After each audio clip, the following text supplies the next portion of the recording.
I was gonna say that since I was a little kid, I knew that I was here to help. I was here to support people. I've always known that, but I thought I went through different phases of first thinking that my job was to work in inner city schools in the US. And then I became obsessed with environmental activism and fighting climate change. And then I started working with water rights activists, and then I started working with these mining impacted communities. But the thread that linked everything was exploitation and justice and social justice.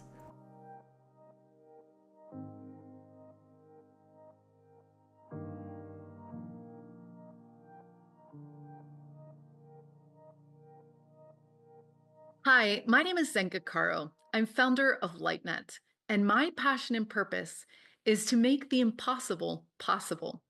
I am here today with Jackie Gilbert, who started out as a Fulbright scholar traveling the world helping communities achieve social justice.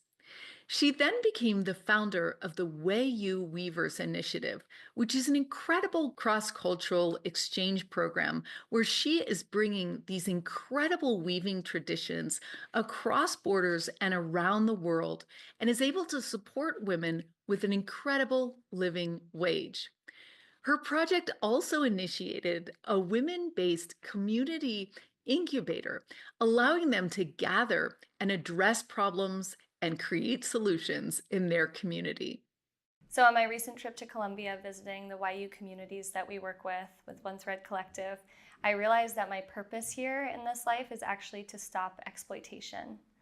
I work with over 100 women in La Guajira, Colombia, weavers who make beautiful bags, crossbody bags, and they're called mochilas in Colombia, and they are just full of talents. They make gorgeous hammocks. They have a tradition of weaving that starts when they're young girls, and when they have their first menstruation, they learn how to weave a chinchorro, which is a huge oversized hammock, and it takes many months to complete, and that's their initiation into womanhood. So being a weaver is at the foundation of Wayuu womanhood.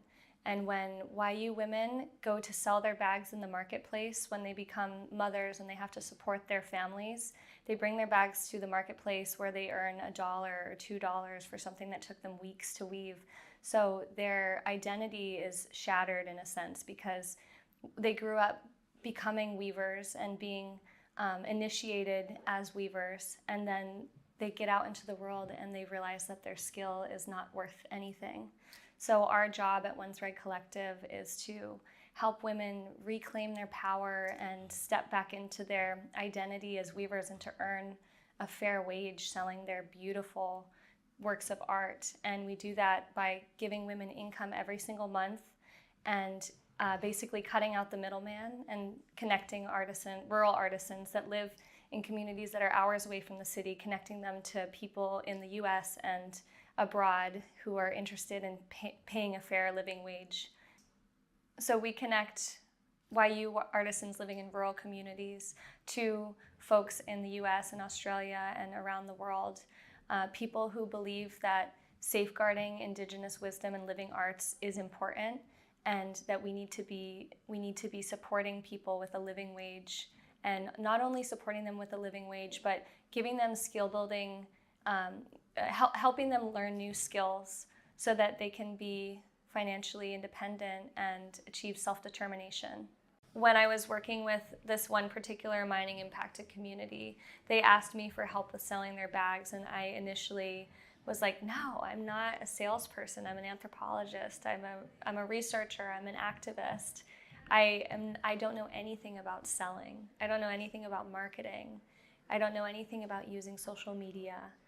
But I had to respond to the request because I was there to be of service, and that was what I was being asked to do. So working with weavers really found me, and it's never what I expected to be doing. In fact, I resisted it for a while. But today but today I love this work so much, and it gives me energy, it gives me purpose. We work with over 100 weavers that live in 8 remote communities. Every single month, the leaders of each weaving team come to our office in Riohacha, and they receive their new projects. They hand in last month's projects. They receive money that's payment that's 7 times the market value. And they also have access to skill building workshops and educational programs that help them become leaders of their communities. So the women learn how to identify problems in their communities and find solutions. And the solutions have to be projects that generate income for women and that improve well-being for everyone in the community. So for example, one of our communities is developing a food co-op where they'll be selling food in bulk in a village that is hours away from the city, and villagers spend a lot of money to get to and from the city to buy food. Sometimes during the rainy season, they can't even get to the city. They have to walk hours and take multiple forms of transportation because the rivers completely flood the roads. So this is a solution that they developed that we are going to fund. And they had all the answers all along. They just needed support with putting their ideas into action. So I was in Colombia originally as an activist, as an organizer, and I was a Fulbright researcher. I was there to fight against the largest coal mine in the world with a bunch of frontline defenders from Wayúu communities, Indigenous communities that were displaced by the mine, and Afro-Colombian communities. These communities are living in the impact zone where air and water is contaminated. The mine has privatized the waterways and deforested 60,000 hectares of arable land in the sort of the breadbasket of La Guajira. And I was working with an international group of activists and academics and journalists and lawyers who were bringing lawsuits and demands to the company to get reparations for the communities. But how can you repair damage that is irreparable? Or that's not a good way to say it. How can you compensate for damage that cannot be undone? A lot of these communities completely lost their ways of life, and they can't farm the way they used to. They can't raise cattle and raise goats the way they used to. Now the only income for many Wayuu communities is weaving, so women have become the primary breadwinners for the family. And they sell their weavings in the local marketplace where they get completely exploited, and everyone down the line profits from their talent and their ancestral tradition, except for the women that are making the bags, who typically earn $1 or $2 for something that took them 2 weeks to weave. So that's why I stepped in, and I realized that giving women income is a way to be part of the social movement against the coal mine, because if these communities are strong and they have their own sources of income and they don't have to rely on handouts from corrupt politicians and from mining companies that come in and buy up their land with very little money, then we can maybe prevent communities from being so vulnerable in the first place. Money has always been a struggle for me. I grew up in a family that we lived paycheck to paycheck, and life was making ends meet was a struggle from, as long as I can remember. And so I always found it difficult to juggle living in my purpose and being impactful and doing purposeful work and surviving. And for many years, I worked 80 hours a week, multiple jobs in order to start doing this work in Colombia, working with weavers. And then the other struggle when you grow up not having much money is not valuing your work and not feeling that you're deserving of more money. And so the biggest learning curve for me with being the director of a nonprofit is asking people for money. And I've had to really do a lot of therapy and overcome shame around asking for money, because now I realize it's not about me getting money, it's about my ability to help to support these women. And so that's been the most challenging thing with living my purpose. So by living my purpose, I was able to help women be in their purpose and be empowered to not only take care of their children and safeguard their ancestral traditions, but to be leaders of their communities and to identify problems and find solutions in their villages, solutions that will outlive them and that will benefit their children's children. So living in my purpose actually has like a generational impact that will live on. I was going to say that since I was a little kid, I knew that I was here to help. I was here to support people.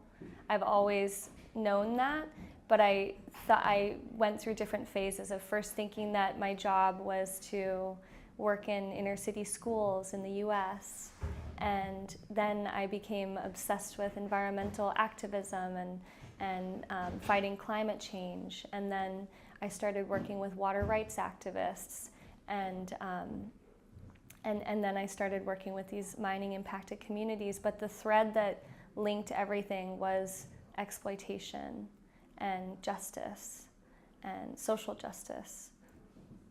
To live my purpose, I've had to overcome a lot of fears, a lot of insecurities. Not only insecurities over money, which I was already mentioning, but insecurities about talking, about using my voice. I've always been a great writer, and I can sit and in one sitting write the most eloquent piece about my work, and then when I have to use my voice to say it out loud, the words struggle to come out. So a lot of my purpose work has been realizing that I do have a message that is worth sharing, and I need to stop worrying about how it comes out, and just channel that deep desire to do good for the world. If the whole world was living in their purpose, there wouldn't be greed, there wouldn't be exploitation, there wouldn't be a need to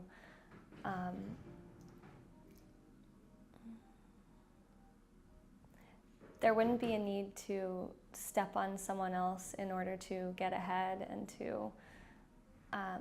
there wouldn't be a scarcity complex. There wouldn't be violence. There wouldn't be all the bad things that exist in the world, because our purpose is always connected to something that's good for all of us, good for the collective.